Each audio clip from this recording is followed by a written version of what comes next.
all national trophies and medals, and you'll see him in action this week. Again, he does a marvellous job coordinating literally hundreds of medals and trophies that are awarded over the next few days and pulling all those together. So Warwick, the floor is yours. You've got a special announcement to make.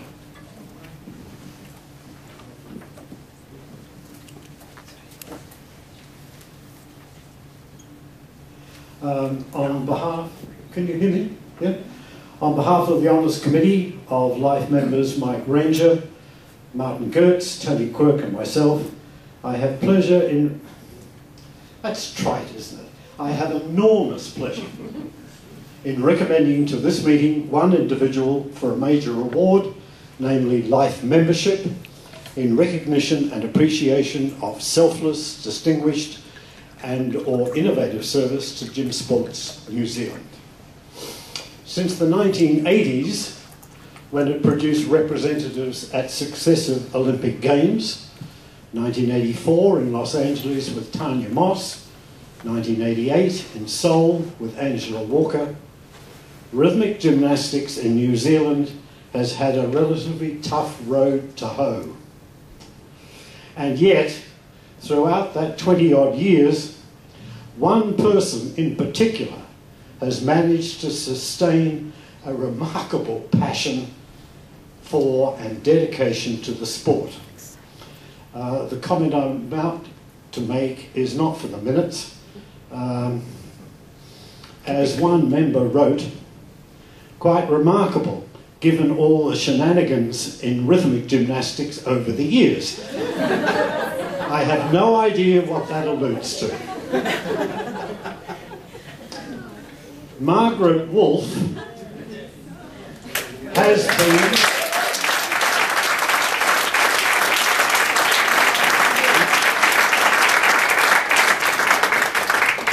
been and continues to be all things to rhythmic gymnastics. Starting in the late 70s, she has been actively involved at club, regional, national and international level as a coach, judge, educator, official, promoter and administrator. Amongst other things, she served on the Rhythmic Technical Committee, which we now call the Sport Development Committee, almost continuously from 1985 to last year, was the local technical director at the 1990 Commonwealth Games, our team manager to 6 World Championships.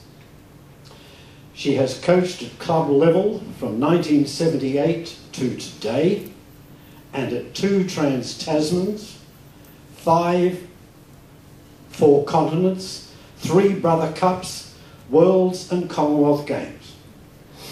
From 1987 to 2003, she was the manager, coach, and if necessary, the judge on so many tours with senior gymnasts in Europe that she became the world's leading authority on the intricacies of Frankfurt International Airport. She held a brevet from 1986 to 2008, has judged at these nationals since 1983, and of course she's judged at Worlds and Commonwealth Games and Pacific Alliance and Australian Championships and Millennium Cups. Need I go on? Suffice to say, it's an impressive 30-odd year commitment to judging at a high level. Margaret's tenacity in promoting rhythmic gymnastics in all areas, club, education and commerce, is to be admired. She is innovative in her approach to develop the sport. And here I go away from the script and say, some years ago, I can remember the Hillary Commission launching Coaches Count, a program. The launch was held at the North Harbour Rugby Ground, is that what it's called? I don't know. And after we'd done the launch, we all came out and joined the mob and watched an opening round of that year's NPC Rugby. It was a match between North Harbour and I had no idea who else. And I certainly can't remember who won. What I do remember is that at half-time, a group of girls came running on to the ground, waving their ribbons, and gave a display. This display was headed by, who else? By Margaret. And there she was with her ribbon glistening in the sunlight and her long hair flowing in the breeze. That's promotion. Was she in a leotard? No. She has been prolific in developing program and coaching resources, collaborating with members of the community to establish national resources, working with administrators, coaches, parents, school teachers to grow the rhythmic community. She showed her commitment to current coaching practices by recently attending the FIG Coaching Academy, while in 2008 she retrained as a course presenter. She trains and mentors coaches in clubs across the country.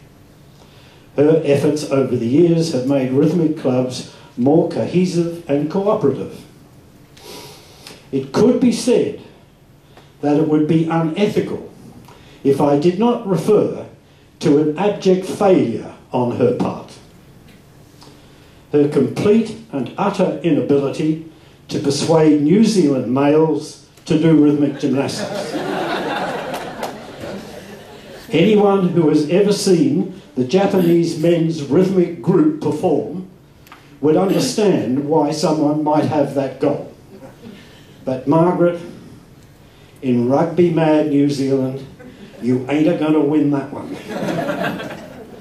Margaret Woolf has been a superb mentor and advisor to the many people who have had the opportunity to be under her guidance. Her many accomplishments over the past 30 years are a clear testimony to the time and energy she has devoted to the sport of rhythmic gymnastics. Mr. Chairman, the Honours Committee recommends to this meeting that the distinguished and innovative service of Margaret Woolf to GymSports New Zealand be recognised by making her a life member of this organisation, and I would ask you to so move. Thank you. I have no doubt that you will join me in moving that motion with acclamation and great support. Congratulations, Margaret.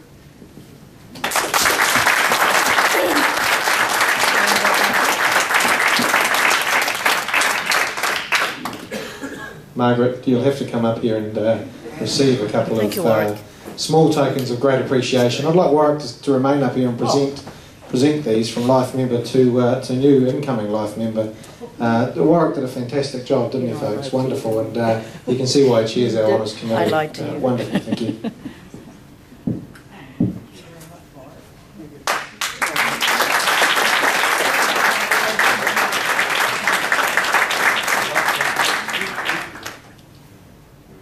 Thank you very much. Oh my gosh, this is a bit of a surprise. John was the one who told you lies. Yes. So I believe, yes. I told you 2 lies. Thank you. Oh, well, this is a bit of a surprise, and I think Taz has lied to me, so I'm really caught out on the hop. But I guess what I really need to say is thank you, everybody, for your support over the years, because it certainly isn't easy trying to get a small sport recognised throughout the years, and it doesn't get any easier. And as for Warwick and those boys, well, I've got a whole lot of little boys in my first class. I'll invite you to watch them at the next competition. Good. But from Warwick down, thank you very much for everybody for your support.